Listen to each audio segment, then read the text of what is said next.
Welcome. This video is going to break down Sonnet 29, I Think of Thee by Elizabeth Barrett-Browning, the fourth poem in the Love and Relationships collection for AQA GCSE English Lit, and for many people their favourite poem. I'm here to show you the crucial information that you need to know, and then I'm going to show you what you can do with this information to make sure it stays in the long-term memory.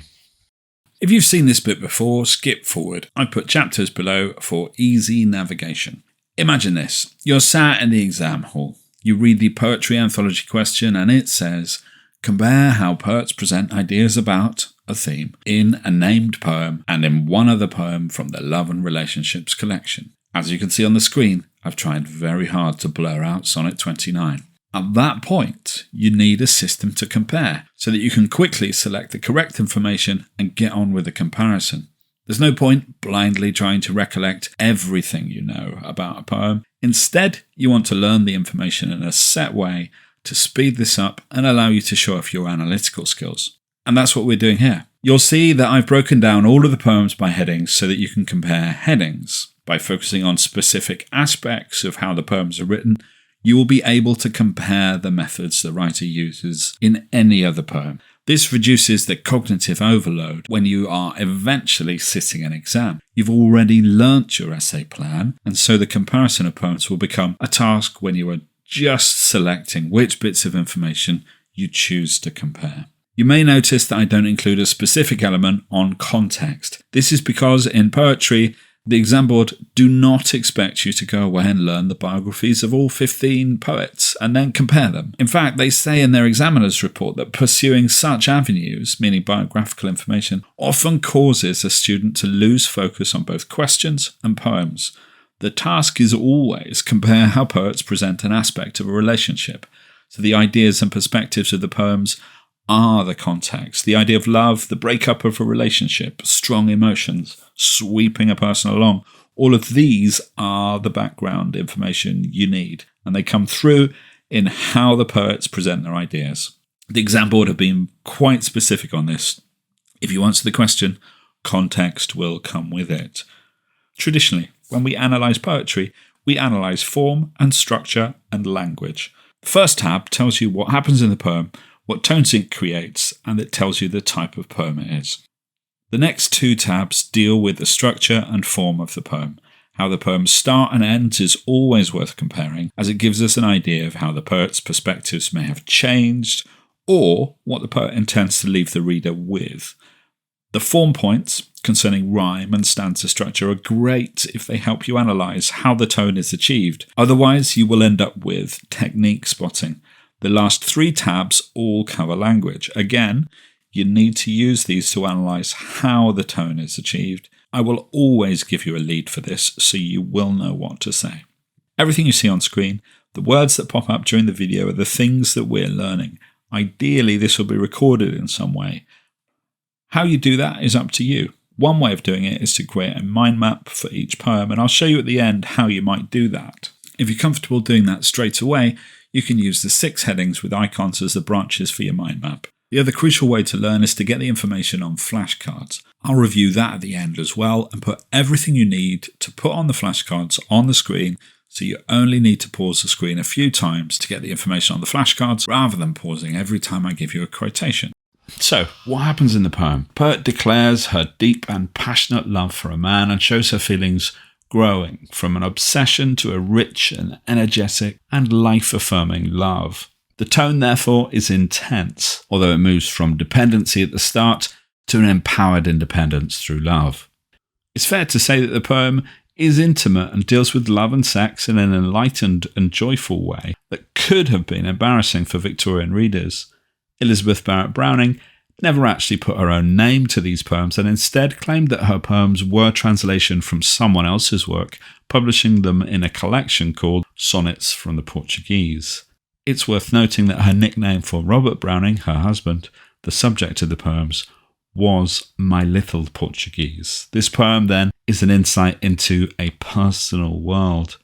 The problem here is what to do with that information. I'd put it like this. These are intensely personal poems, and we're lucky to get a glimpse into her feelings. She uses the sonnet form, obviously, which is a traditional poetic form that, by its nature, is a type of lyric poem, in that Sonnets reflect the writer's own feelings. Sonnets are traditionally love poems, although that might be a romantic love or a love of God. We'll talk in a bit more detail of that when we move on to structure and form. Because of the nature of the poem being a sonnet, anything I say in this section could also be in the form and structure section. Sometimes that's just the way it is. I'm going to therefore deal with the caesura in the first and last lines and save the specifically sonnety stuff for the form and structure. If you're looking to compare poems, either point or both would work, so it's all good information. Caesura is a cut in a line, a pause or a redirection, and Elizabeth Barrett-Browning does this in the first and last lines. She does it elsewhere too, so if you want to explore the poem a bit more yourself, that might be a place to start. In the first line she says, "I think of thee, my thoughts do twine and bud." So the caesura is obvious and signposted with the exclamation mark, and she doubles that with a dash before introducing the natural imagery of the poem. This creates a sense of excitement. As a teacher, I will say don't use an exclamation mark. It means you're shouting. But EBB, and I'll keep calling her that because her name is so long, is keen to convey this energy from the very start. The change in direction is energy, and her liveliness switches direction. At the end of the poem, the line is mirrored, but this time only with a dash. "I do not think of thee. I am too near thee." Modern readers will often assume that thee is the more formal personal pronoun because it sounds old-fashioned. It was even old-fashioned when EBB was writing, but it is actually the more informal word. And this is how she closes the poem.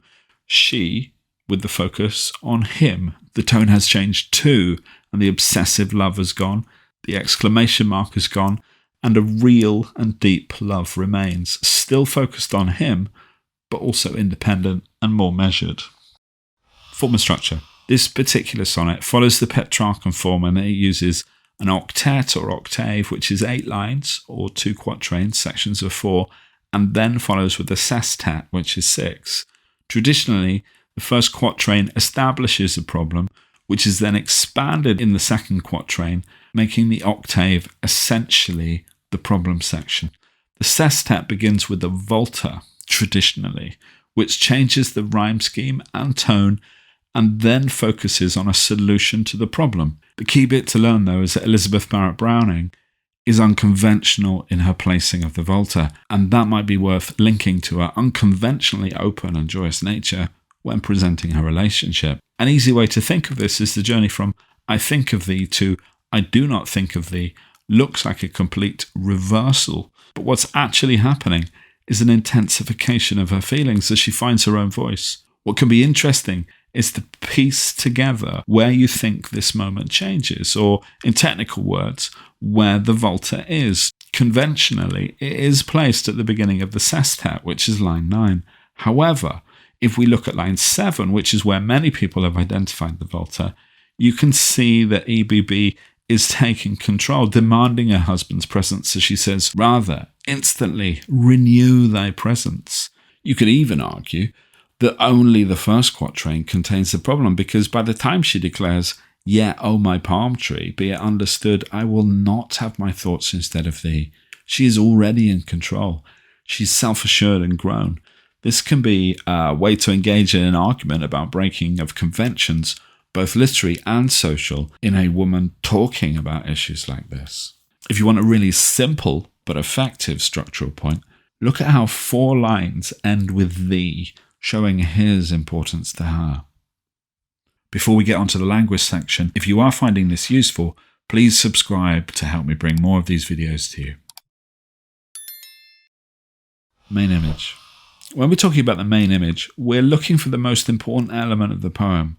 In this poem, EBB uses an extended metaphor, sometimes known as a conceit, and it is made up of the natural imagery of her lover as a tree. He is the palm tree, and palms are associated with religious veneration in Palm Sunday, but the tree also conveys an idea of strength, of durability, of resilience. The choice of tree might also imply that their love has come from a barren place without love and affection, as palm trees grow in hot places. She becomes the wild vines as her thoughts are wrapped around him and she metaphorically becomes dependent upon him. Vines don't grow on their own, so this presents her as needing him to survive. The word wild conveys the excitement of the first line's exclamation point, but also an element of obsession, unbounded and uncontrollable feelings. There's an undoubted element of phallic imagery in the poem, in particular the trunk of line 9. If you're going to analyse that, particularly if you're trying to tackle this issue in an exam, you need a way to articulate that in a mature way, and that's not easy. I would steer you towards using it as evidence of her bravery, her willingness to break convention, and in particular, the idea of Victorian morality. But mostly, it shows the honesty and intimacy of the poem. Relationships are really about the metaphorical distance between people, so it's useful to look at how the language shows the distance between EBB and a lover. There is a direct and intimate tone to the poem, and that comes through the repetition of thee and the direct address of I think of thee. The whole poem is directed at him. The distance at the start of the poem is metaphorical, as she realizes that she has to grow herself to fully commit. In the first quatrain, her wild thoughts obscure what there is. She uses the metaphor hides the wood, as if her thoughts have covered up what was there originally and made it less real. One way to think about this is that she has a fantasy about love and is caught up in it, but as she grows, she realizes that the reality is better. This growth is shown in the metaphor where she describes how she can breathe within thy shadow a new air. Being with him gives her new life, gives her the oxygen she needs to regenerate. The final image of the poem, I am too near thee, might sound negative when you first hear it, as if too near might be exceeding what's good for her. In fact, it refers back to her need to think of him, and when he is close, something else takes over. No thought required, just nature. Bearing in mind that the whole poem is built on natural imagery, this is the culmination of that idea. Her nature is taking over. In class, people often laugh at the phallic imagery that I mentioned earlier, but this is the true erotic idea of the poem. After all, they are as close as two people can actually be. He provides her with deep joy, and that's the overall feeling of the poem. We've already talked a lot about her feelings via the natural imagery, so let's explore a little bit more of how she changes. It's fair to say that the early part shows that she felt dependent upon him. A vine can only grow if it has a tree. But when she uses the imperatives in renew thy presence and rustle thy boughs, she reveals her growing awakening with longing and urgency. She's taking control of the situation and expressing in her terms what she wants. The word renew gives the reader a sense that the love is evergreen, almost as if she falls in love with him again every time she sees him. Her demand of rustle thy boughs demands energy, demands his attention, shaking off distractions so that he can be hers. Again, this is a woman who is breaking the bounds of what we often assume to be Victorian ideas of gender roles, and that makes her fascinating in a historical context. But even without that, we have a woman who is beginning to know herself and what she wants, and she's using those imperatives to make it happen. Next steps. The best thing to do to get a picture of the whole poem is to create a mind map of it. Use the headings I've provided here and you'll have a 6-pronged mind map, which is crucial to know in advance of starting a mind map, as it's going to make spacing it out a whole bunch easier. I will always use the same heading, so you can keep making mind maps of the poems, keep the format the same, which is going to make comparing them a lot easier too. Please check out my video on creating mind maps if you're unsure how to make them. I've mocked up a template here though if you want to use it. If you're trying to learn quotations, and I really would for this poem, the most effective way is to get the individual bits of information on flashcards. I'm going to put the information on screen in a moment for what goes on each flashcard, and remember, they are two-sided, so that's why there are 2 columns. The cards need to be identified with the name of the poem, So you need to identify them in some way. I've put that in initials in the top corner. If you don't do that, you get confused when you add to the cards with quotations from other poems. The meaning side can be put in your own words if you wish, but don't use any of the same words as the quotation or term, or it will be too easy. I've worded the cards as having a desirable difficulty, a tiny bit of difficulty, so that when you turn them over, you can be precise about what you're learning. And if you don't get it 100%, remember you can't half know something. Making the flashcards is step 1 to learning them. So I'll link my video guide to making and using flashcards in the description. That gives you a guide to the lightness system, which concentrates your learning on the ones you don't know. So it's a really effective way of learning information quickly. I've used it to learn more stuff than I ever thought I could learn. So give it a go and you'll surprise yourself. I intend to do all the poems in this collection, so keep an eye out for the rest of them.